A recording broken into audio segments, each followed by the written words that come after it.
Hello friends! There are so many amazing brushes that come pre-installed with Procreate, and in this series we're exploring some of them. In this video, I'm going to try the Gloaming brush. So to find this brush, you're going to head to the Procreate brush library, go down to the drawing section, and second on the list is Gloaming.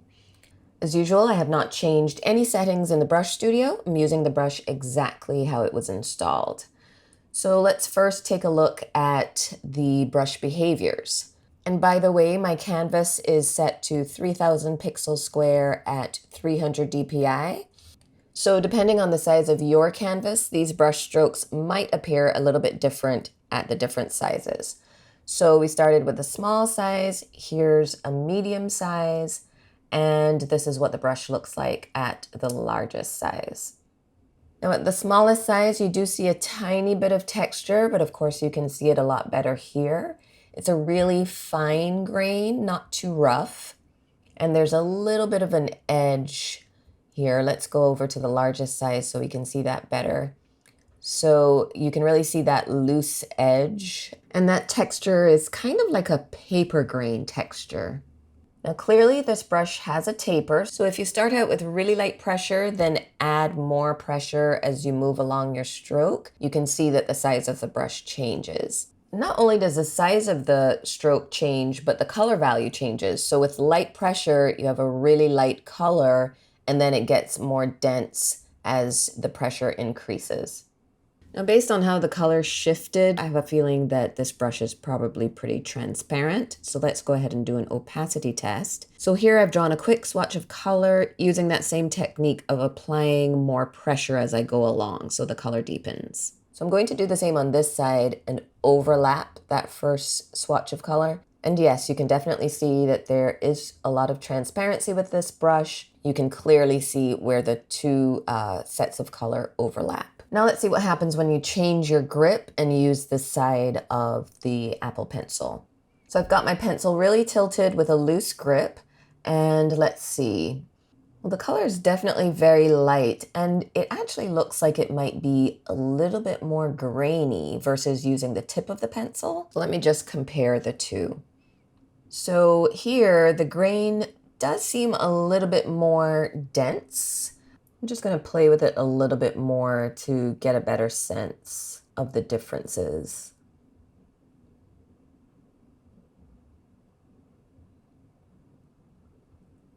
I'm going to do the same here, just overlap a few swatches. So yes, there's definitely more density with the grain in the brush when you use the tip of your pencil versus using the side of the pencil.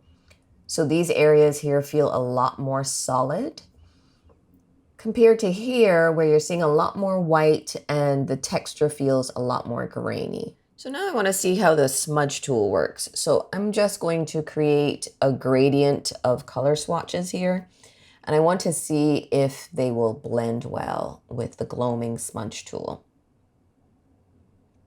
So let's go ahead and switch and see what happens. So I've got the smudge tool set to the largest size, and let's see how this blends.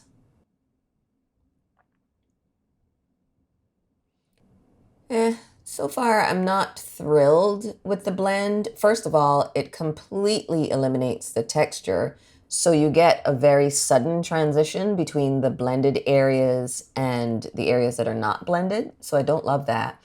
And it also looks a little bit streaky. It's not a nice, smooth blend. Now I just quickly want to see if anything changes when I use the smudge tool a little bit differently. Because remember with the copperhead brush, how it moved the color around? I'm curious to see if this brush will do the same with the smudge tool.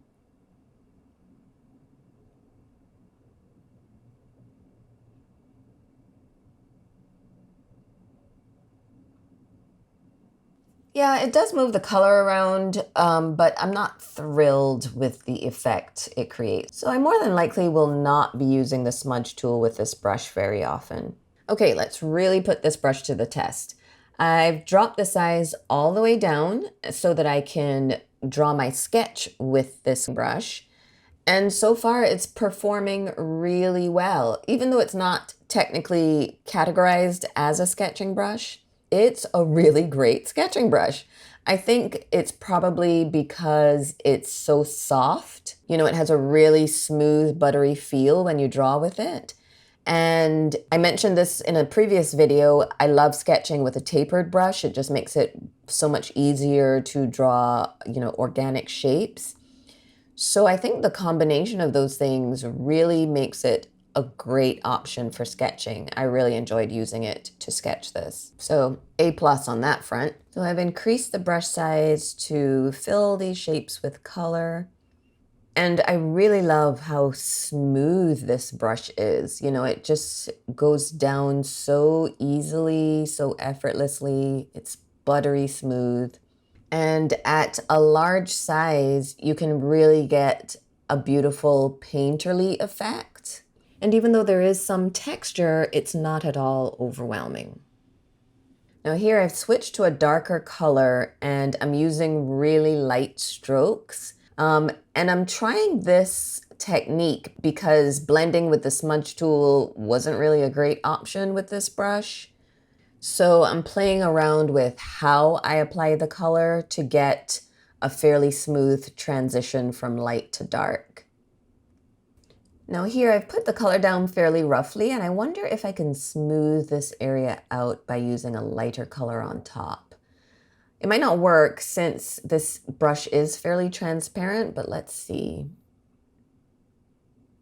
So I've chosen a lighter pink. And surprisingly, even though the brush is transparent, the light color is doing a fairly good job of covering that brighter pink. So although it's not an opaque brush, you can layer light colors over dark. So you can see here, using the brush at a larger size, you get that soft and smooth, more painterly, semi-transparent coverage. Versus here, when you've got the brush a little bit smaller, you can get more dense coverage much more quickly. So I'm just going back and forth with the different sizes to get the effect that I'm looking for.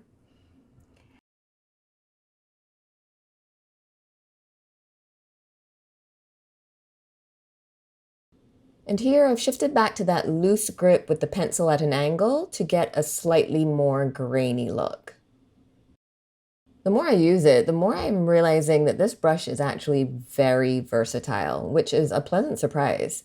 I'm finishing up with one last color and switching back and forth between techniques to help with the transitions. So here again, I'm going to add light over dark just for a little highlight. Okay, I've dropped the brush size back down so that I can take advantage of the sketchy quality to finish these stems. I really can't get over how much this feels like a really nice soft pencil. I might have to add this one to my favorite sketching brushes. So I'm just going in with a brighter color to add a few little highlights.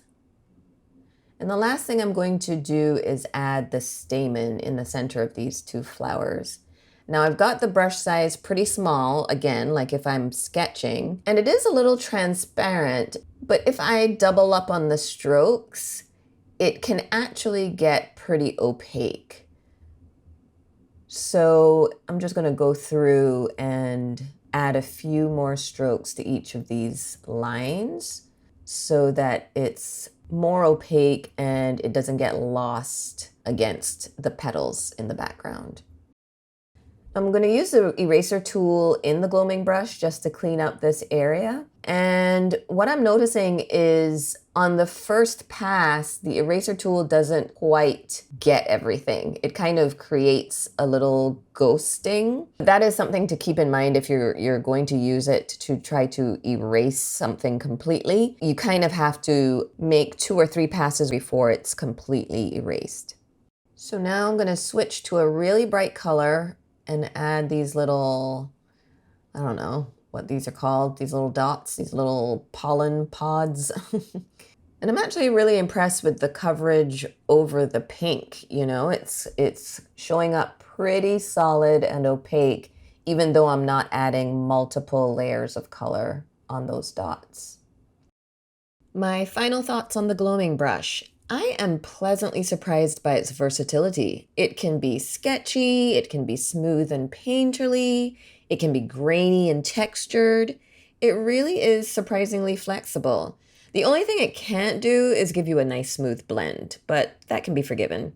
I'm definitely adding this one to my favorites folder. What about you? If you've used it before, is this one of your favorite brushes? I'd love to hear what you think. Please leave a comment and let us know how you use it. If you enjoyed this video, I'd love if you'd give it a thumbs up and subscribe to my channel. Thanks for watching.